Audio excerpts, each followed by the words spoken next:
I did use Fintool and it identified, I just put in a quick search, a dollar sign Google, who uses Google TPUs.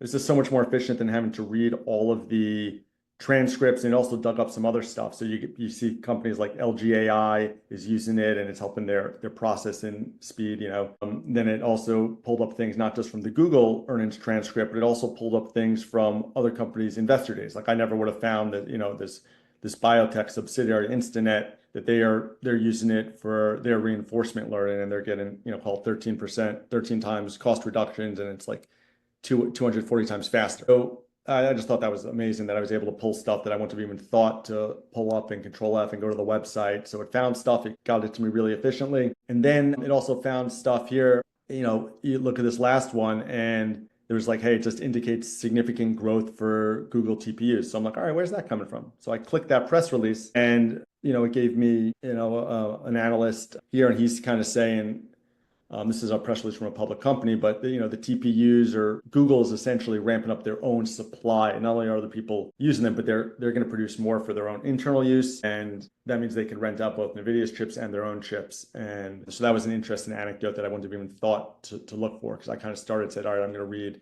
you know all the transcripts of the major customers, everyone from Oracle to Amazon, but this pulled in a lot of other stuff and it did it super efficiently. It probably did it in 25% of the time that I would have done it if I wasn't using Fintool. So if you're not familiar with Fintool, it is you know, it's an AI tool. It's a search chat. It's ChatGPT plus Edgar. It'll improve your research efficiency, and you know it's tailored for institutions. They leverage large language models, so they kind of put an infrastructure layer in.